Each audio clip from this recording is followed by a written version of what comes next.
Muy buenos días, estimados alumnos, bienvenidos a esta semana número 13 de hoy martes 25 de agosto, si no termina el mes. En el transcurso de la semana, el fin de semana que viene, necesitan o deben entregar tareas. Recomiendo entregarlas a tiempo, no esperen a última hora para evitar problemas de conectividad, entre otras cosas, ¿no? Se les recuerda que han tenido aproximadamente 5 semanas para que entreguen la siguiente tarea, 6 para la subsiguiente y 7 y 8 para las actividades de tareas complementarias. Bien, vamos a ver el día de hoy sobre el análisis económico, también llamada evaluación económica. Vamos a hacer hincapié sobre algunos aspectos importantes y que quizás algunos de ustedes han de decir, bueno, ¿para qué me van a dar esto si yo necesito más bien es saber conocimientos técnicos?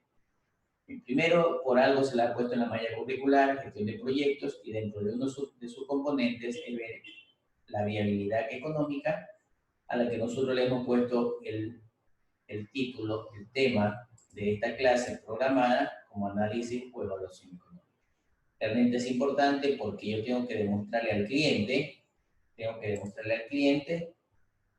sobre la situación de su proyecto en cuanto a lo que él le esté poniendo dinero como inversión o como gasto, o indicarle que no es un gasto, sino más bien es una inversión.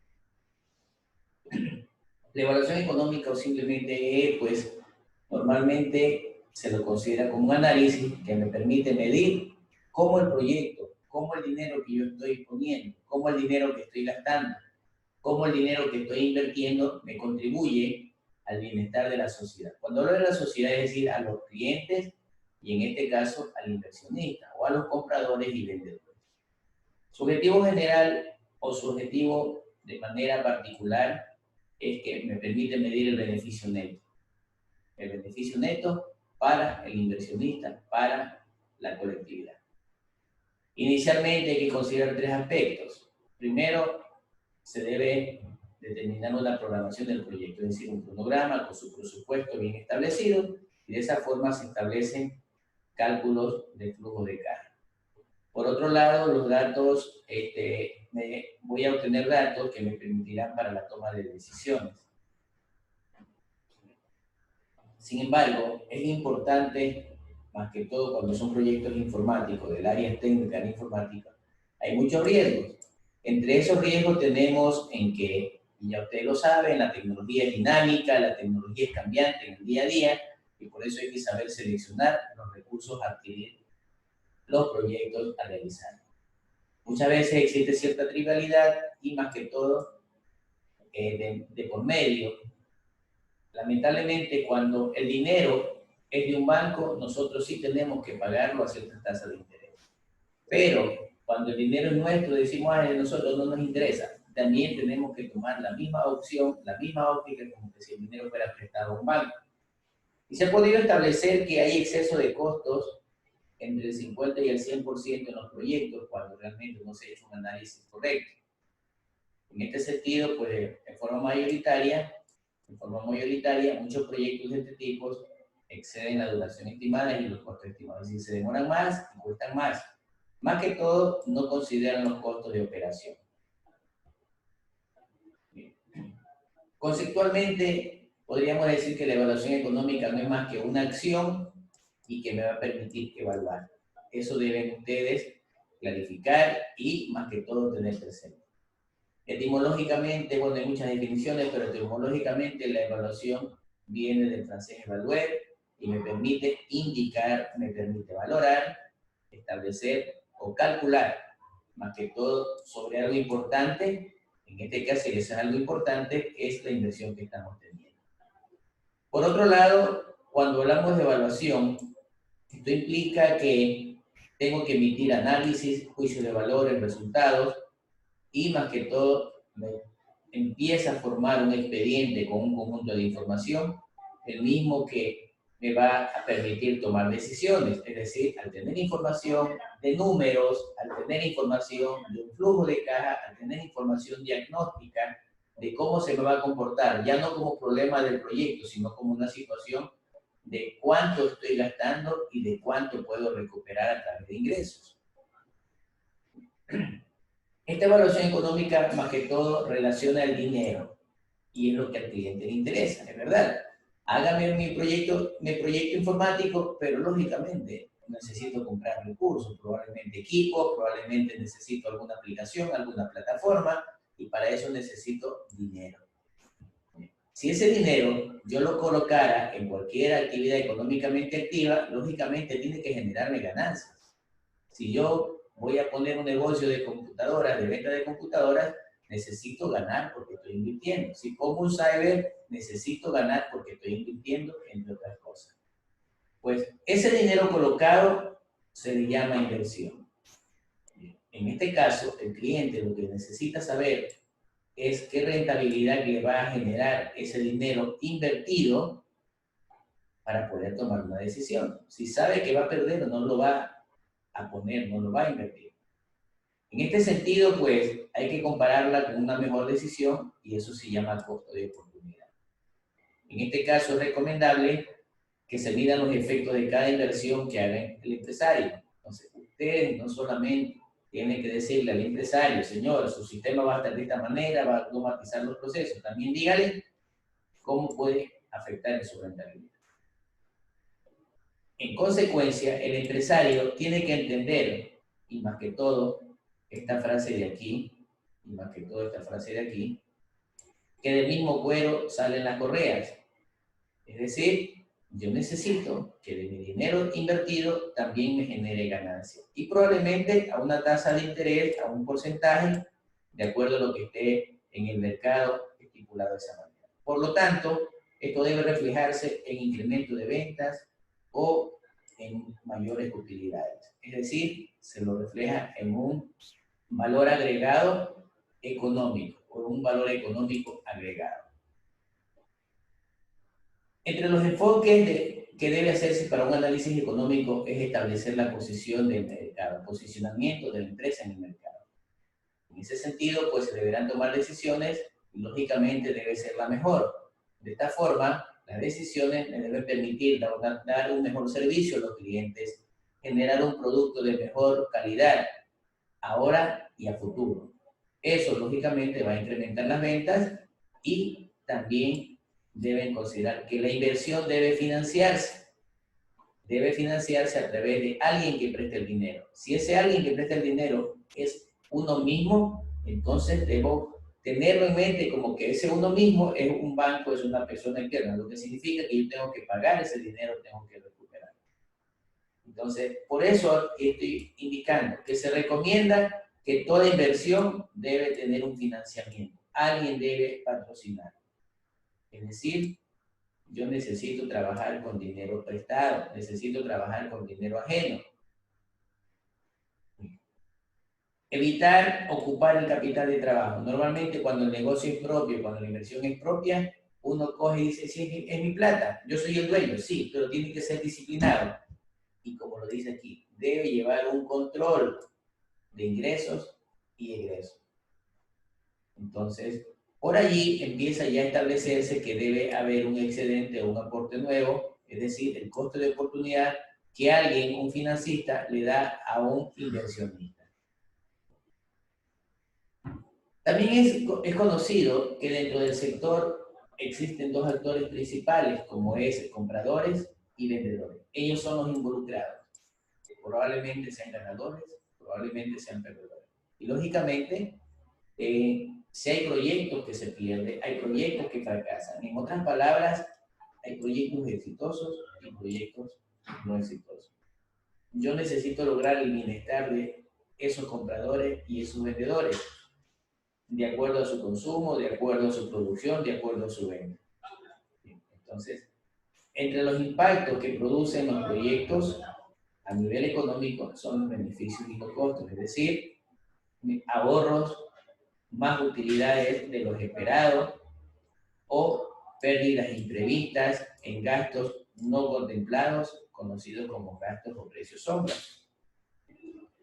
Ese bienestar social está en función de la colectividad, de compradores y vendedores cuando empiezo a tener una especie de actividad de compra-venta de bienes o servicios. En esa compra-venta intervienen compradores y vendedores y sabemos que esa compra-venta es temporal. Es decir, no es siempre, es temporada. Bien.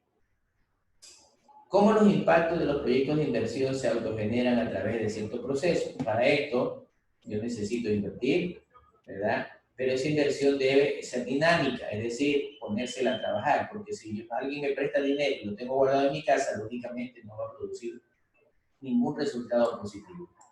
Ese resultado pues debe establecerse a través de un efecto, ya donde uno ya va viéndolas a través de las mediciones, va evaluando cómo va evolucionando el proyecto y lógicamente al final se analizará el impacto y de esta forma se puede determinar si fue exitoso o no fue exitoso. Otro de los enfoques de la evaluación económica es que se debe generar flujo de cajas, ¿sí? En este caso ya les dije que la evaluación económica es una viabilidad del proyecto, es una factibilidad del proyecto que me permite mejorar el negocio.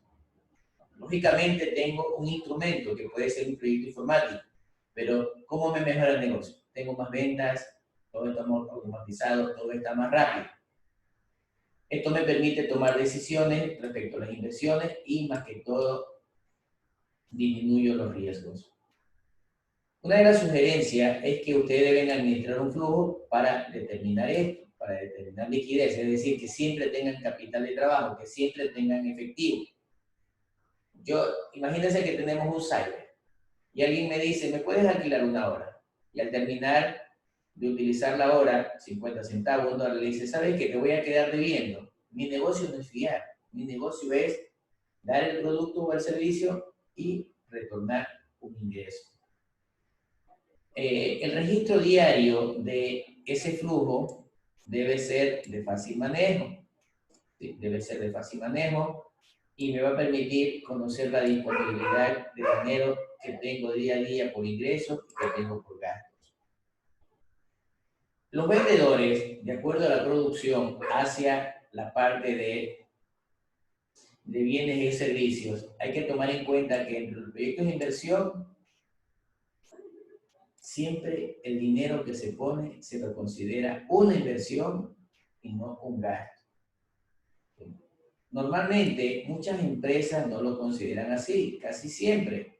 Y por eso es que ustedes van a ciertas áreas o departamentos de sistemas y se encuentran con muchos problemas, que no tienen todos los recursos, que no tienen las herramientas apropiadas para hacer mantenimiento, que el internet es pésimo, entre otras cosas. ¿Sí? Pero esto hay que cambiarlo. Bien. En este caso, el cambio debe ser con un enfoque de que los costos de los proyectos informáticos debe ser una inversión. A esto se debe asociar una idea de que el gasto que en ese momento aparentemente se está estableciendo debe visualizarse como una inversión. Es decir, lo que idealmente piensa que es un gasto, realmente es una inversión.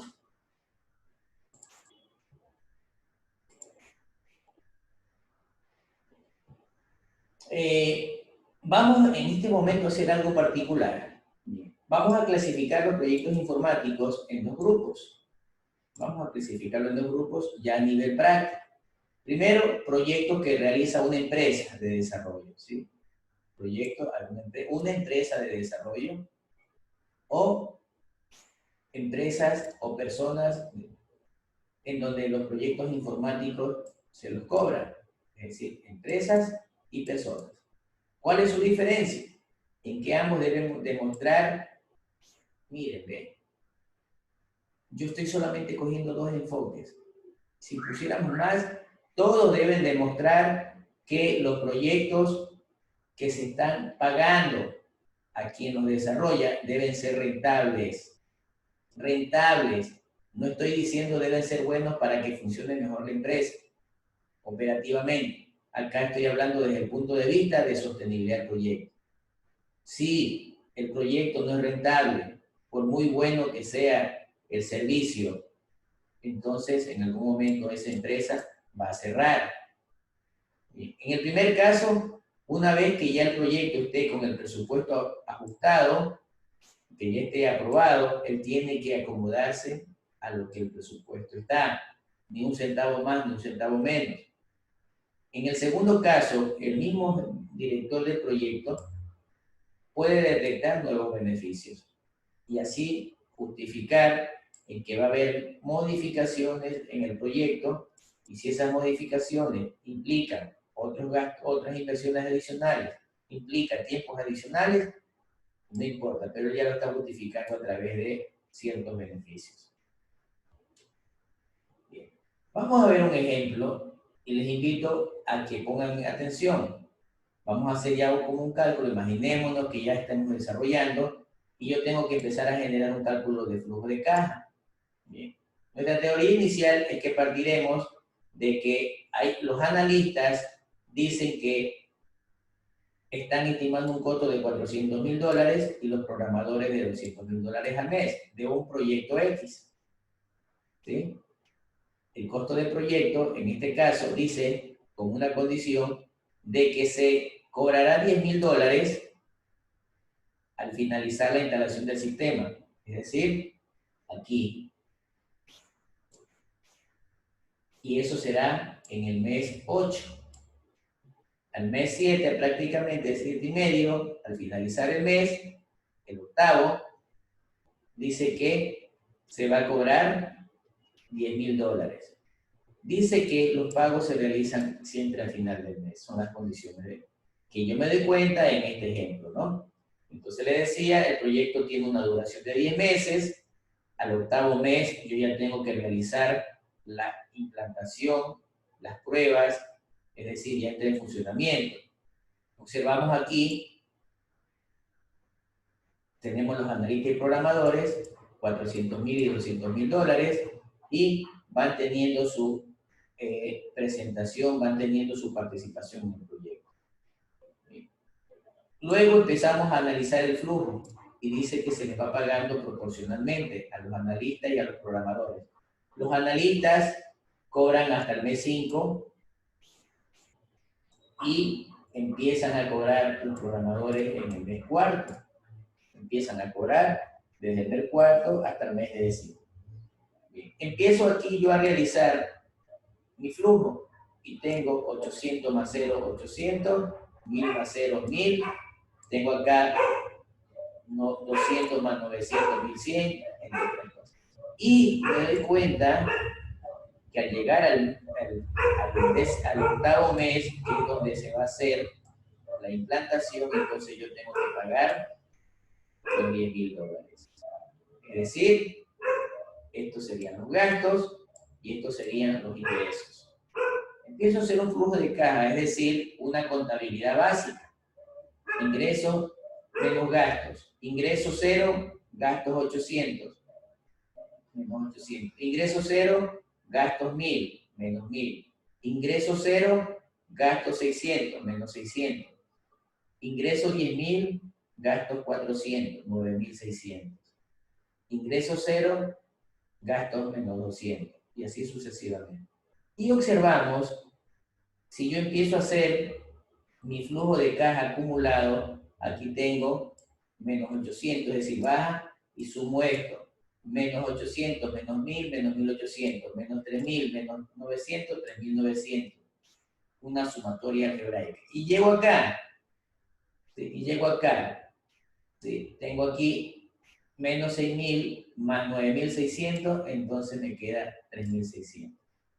Bien. ¿Dónde está la estrategia? Que yo me doy cuenta que a partir del mes 8 en adelante ya no estoy en contra, tengo saldo a favor, 3600, 3400, 3200 y así sucesivamente se sigo ampliando el proyecto.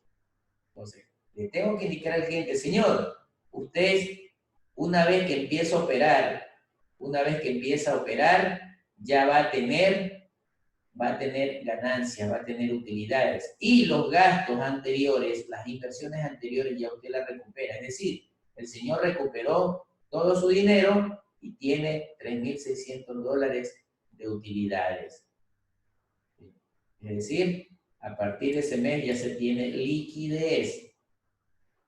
Análisis como este, así sencillito, es lo que ustedes tienen que hacerle notar al cliente.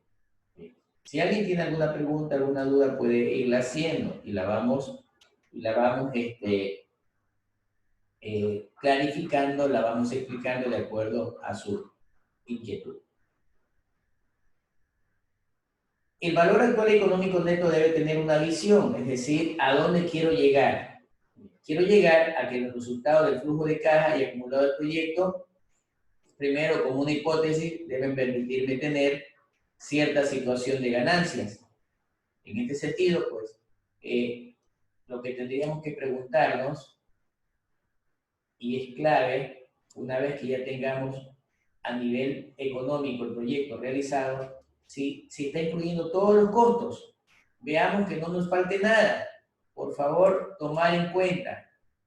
Si ustedes no toman en cuenta, y si regresamos al ejemplo anterior, van a notar que si, suponiendo, yo no tomé en cuenta estos 10.000 de ingresos, seguiría con los valores en saldo en rojo. Si yo no considero estos valores, qué bonito, no me aparece saldo en rojo. Sí, pero al final se va a dar cuenta que lo necesita y cuando ya ha transcurrido el proyecto por más tiempo, van a darse cuenta que es más riesgoso y más peligroso en que ustedes tengan que en ese instante tratar de subsanar las cosas. Dice que la variable que no se toma en cuenta es el valor del dinero. Es decir, se va pagando e ingresando dinero y que esto debe suceder siempre. Es decir, no solamente en el proyecto debe haber gastos, debe haber inversiones, debe haber ingresos. Siempre también tiene que haber ingresos. Si solamente hay ingresos, el proyecto lógicamente va a fracasar. Por muy bonito que sea el proyecto informático. Bien, como una reflexión, y vamos a establecer una hipótesis, es decir, un supuesto.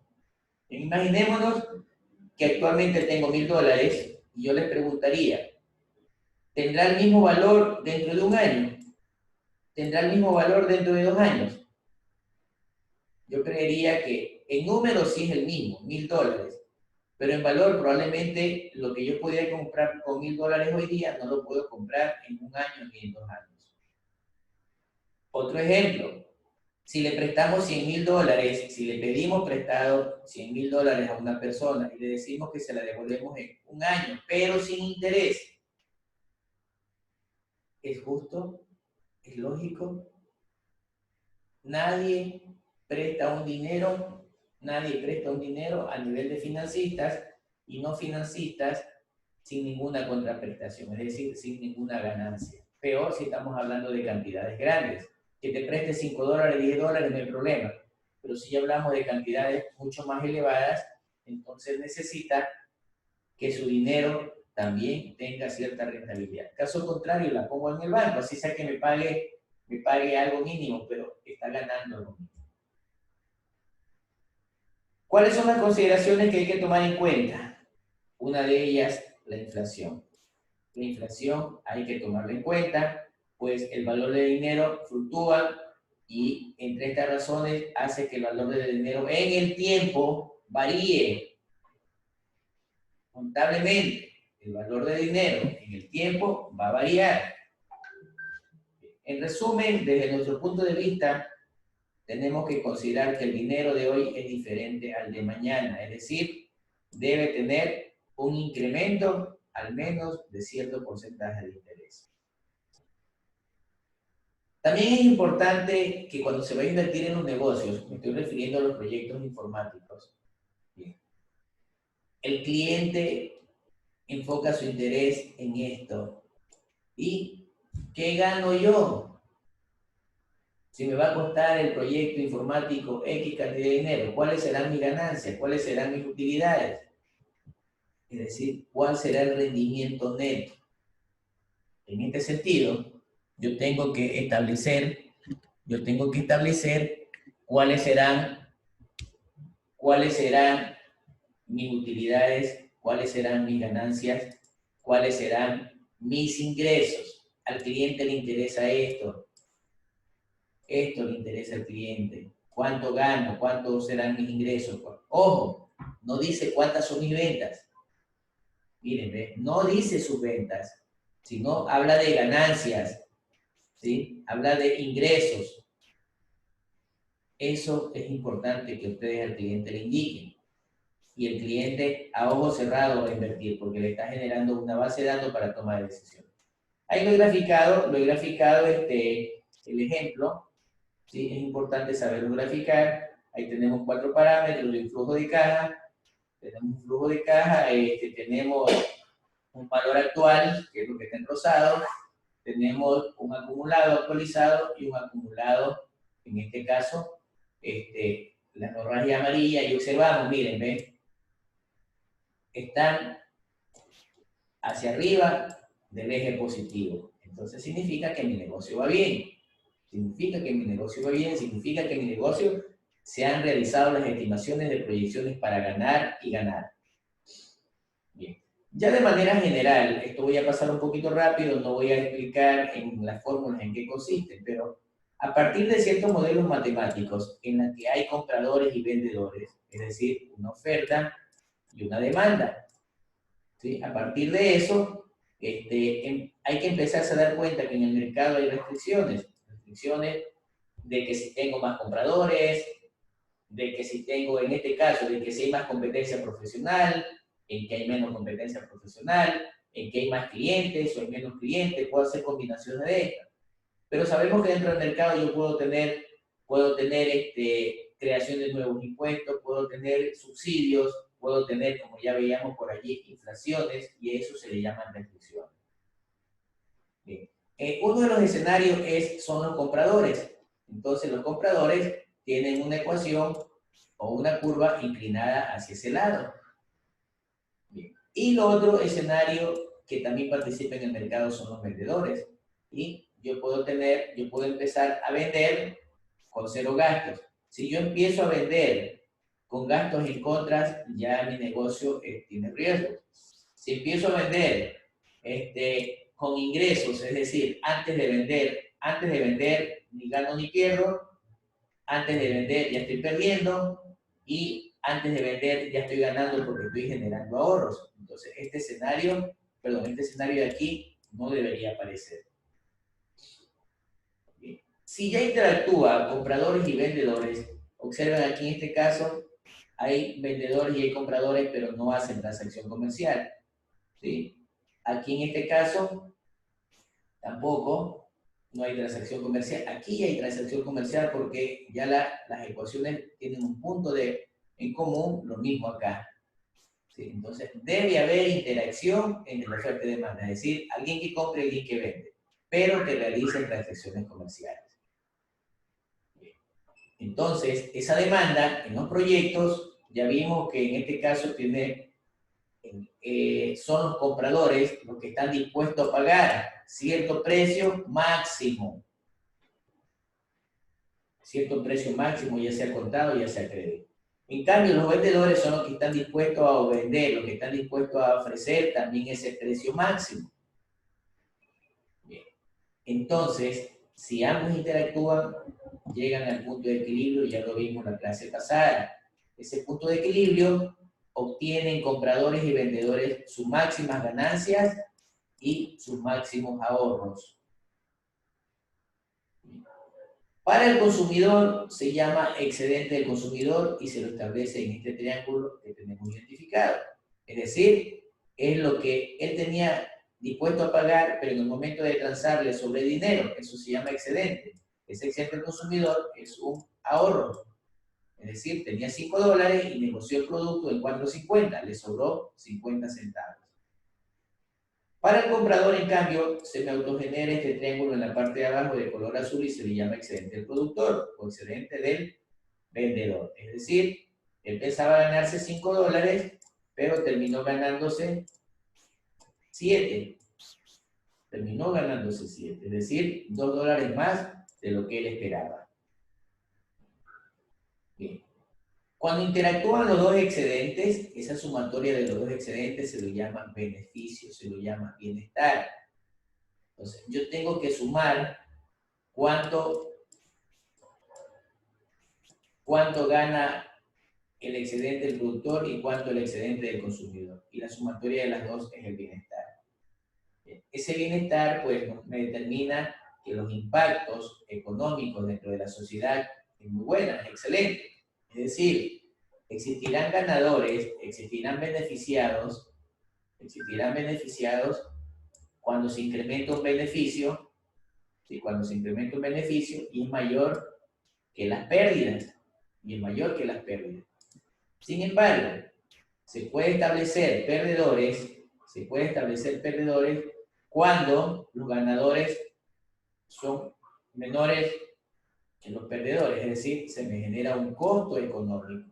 Es decir, pierde el comprador y pierde el vendedor. No me interesa ese escenario.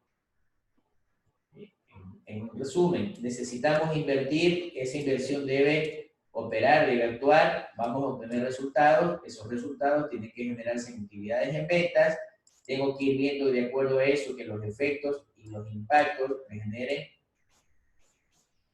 utilidades que me permitan establecer éxitos en mi negocio. Bien, entre los impactos directos, pues habrá que ver que no afecte directamente al consumo y además que siempre esté presente el ahorro o la liberación de recursos. Estoy pasando un poquito rápido, solamente de manera general, es porque ya lo medular ya lo explicamos con tranquilidad, ¿no? Bien, y quiero llegar al final de la presentación con algo importante. Miren, estoy partiendo de cuestiones teóricas, de análisis, de modelaciones, matemáticos más que todo, y también necesitamos ver la valoración de los impactos, ¿sí? En ausencia de distorsiones y en presencia de distorsiones. ¿Qué significa? Todo ideal, todo perfecto, o que empiecen a haber ciertos riesgos del mercado. ¿Qué pasa cuando hay más vendedores? ¿Qué pasa cuando hay más compradores? ¿Qué pasa cuando hay impuestos? ¿Qué pasa cuando hay subsidios? ¿Qué pasa cuando hay externalidades negativas en la producción o en el consumidor? Ya sea con más producción o más vendedores o más compradores o ambas cosas al mismo tiempo. Y se me van generando ciertos gráficos como el que vemos. Y lógicamente, si nosotros observamos aquí nomás, tenemos un triángulo rectángulo. Yo puedo calcular esa área, puedo calcular el área de este otro triángulo rectángulo. Puedo aquí también calcular esta área y esta de aquí. Es decir, sumatorias de áreas, como que tuviera un rompecabezas. ¿Bien? Y eso se me va a traducir en ecuaciones. Es decir, ¿cuál es la fórmula de un triángulo? Base por altura sobre 2. Y aquí tengo, miren, ¿ve? Esta es mi base, esta es la altura sobre 2. Base, altura sobre 2. Base, altura sobre 2. Así de sencillo, las fórmulas. Bien. Y en todas se van a formar ecuaciones así mismo con base sobre altura sobre 2. Si es que es triángulo, si es que es un cuadrado, en este caso sería base por altura simplemente y pare de contar. Miren, ¿ve? Aquí tengo mi escenario normal y observen que aquí ya hay impuestos. Aquí hay impuestos y si tenemos un raya para establecer el excedente del consumidor y el excedente del productor, observamos que ya le estamos quitando una porción, es decir, de las ganancias y de los ahorros, ya les estamos recortando el impuesto. Así funciona esto y esa es la forma como deben ustedes interpretar. Cuando hay subsidios, observamos, aquí tengo mis excedentes y en cambio el subsidio está acá al otro lado. Es decir, no afecta ni al comprador ni al vendedor, pero sí tiene que asumirlo el gobierno, el Estado. ¿Cómo lo saca? De alguna manera lo saca. Ahí tenemos entonces todos esos escenarios y miren hacia dónde vamos a llegar. Bien, antes de finalizar, quiero hacerles notar algo. Todos esos grafiquitos, esas fórmulas, bien, aquí, antes de llegar a la estocada final. Bien. ¿Cómo le puedo demostrar al cliente que la mano de obra es importante, es primordial para el cliente. Entonces, yo tengo que ver mi costo de oportunidad. ¿Qué significa el costo de oportunidad? Darme cuenta en que no tenga mano de obra ociosa. ¿Qué significa eso? Que tengo que contratar la mano de obra necesaria. Si yo me doy cuenta que hay una mano de obra que ya no es importante en el proyecto, pues tengo que cancelarla, porque eso me va a generar un egreso, me va a generar un costo, y va a hacer que la utilidad, que va a hacer que la productividad disminuya. Entonces, importante la mano de obra. Es verdad que queremos ayudar a mucha gente, pero también es cierto, tengo que darme cuenta que mi proyecto no debe tener recursos ociosos o miren, no solamente de mano de obra, sino también de equipos. ¿Para qué comprar equipos de más? Vaya comprando de acuerdo a cómo lo necesite. Todo eso que hemos visto como análisis matemático, lo hemos traducido en un software. Este software fue realizado a través de una tesis, la modelación matemática la hice yo, y el desarrollo lo hizo alguien que ustedes sí conocen, el doctor William Zamora. William Zamora, para graduarse de ingeniero en sistemas, hizo un desarrollo y le pusimos análisis económico. Aquí tenemos la plataforma, ¿sí? El menú principal, ya está su interfaz de presentación. Yo le puedo poner aquí el título del proyecto, puedo escoger qué tipo de mercado quiero, o escojo el uno o escojo el otro, y lo escojo aquí. Bien, indico si quiero qué distorsión va a tener, qué cantidad de distorsión va a tener, cuál es el valor de la oferta, cuál es el valor de la demanda. Puedo poner comentarios y puedo hacer clic aceptar, y automáticamente todos esos grafiquitos que se hacían manualmente ya lo puedo establecer a través de la salida del documento, es decir, el cálculo, ¿sí? Con un manual de proyecto informático, con ayudas, entre otras cosas. Entonces, allí vemos nosotros, miren, mi situación inicial y mi situación futura. Y se me forma, miren, el gráfico que yo lo dibujaba manualmente, ahora ya me aparece graficado en forma automática. Aquí están los cálculos. Aquí están los cálculos de todo lo que yo quiero. Y tengo aquí las nomenclaturas. Lógicamente se puede configurar para cambiar de colores, entre otras cosas. Entonces, jóvenes, en resumen, primero voy a venir de atrás hacia adelante. Que todo lo que sea manual yo lo puedo transformar en automático a través de aplicaciones o a través de proyectos informáticos. Y lo segundo es que tienen que demostrarle al cliente que ese proyecto que ustedes están realizando les va a generar utilidades. No le digan solamente si te va a generar ganancias, demuéstreselo, como lo hicimos con ese ejemplo. Bien. Ya las informaciones del BTC y de esta aplicación, perdón, de esta clase de hoy día ya están subidos en la plataforma, queridos alumnos. Bien. ¿Alguien tiene alguna duda? ¿Alguien tiene alguna pregunta que realizar?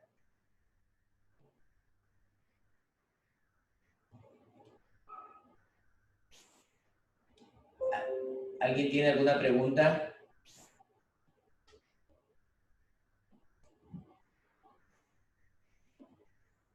A ver, Richard.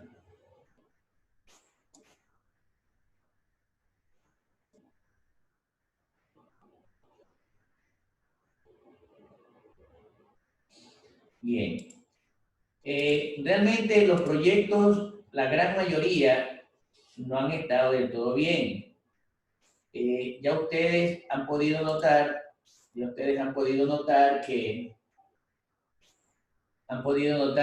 y se les dio las recomendaciones y las observaciones el día de la nota, cuáles eran las fallas que tenían. Entonces, primero, tienen que retroalimentar y mejorar lo que ya presentaron, y tienen que completar lo adicional. Ya en este caso, ya ustedes, al menos en la versión 2, ya tiene que estar el proyecto totalmente terminado. Es decir, no debe ir apartados vacíos. No deben ir apartados vacíos. Tienen que afinar detalles. En este caso, lamentablemente solo tenemos 2 instancias de revisión y que es casi nada.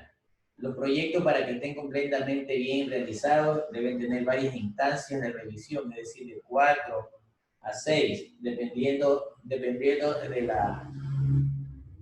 los avances con prolijidad y con calidad que presenten.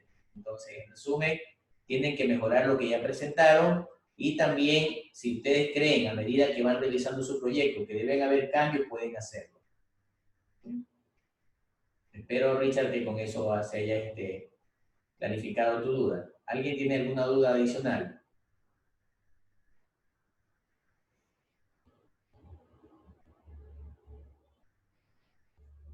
¿Alguien? Bueno, si no hay más, pues de mi parte, muchas gracias por su atención. Reitero, las tareas no me hagan sentir mal, no me hagan sentir frustrado al ver que no presentan una tarea o al ver que presentan una tarea de mala calidad.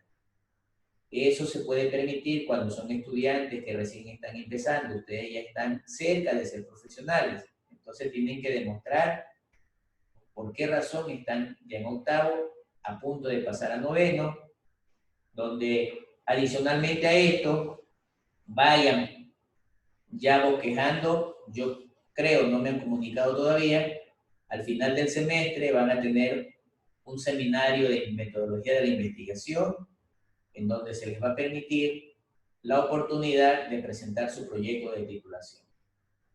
Dios mediante, no sé, dependiendo del reparto de trabajo, probablemente les dé trabajo de titulación, lo estoy haciendo actualmente, y hacemos una secuencia, pero ya lo hacemos de manera casi especializada, de acuerdo al proyecto de titulación que cada uno decida. Entonces, tienen la oportunidad de recopilar información, tienen acceso a un canal donde hay mucha información que no solamente les va a servir para la materia, sino que les va a servir para su trabajo de titulación de inmediato. Bien. Eso quería comentarles, de mi parte gracias, que tengan un lindo día y que Dios lo bendiga. Hasta el día jueves. Hasta pronto.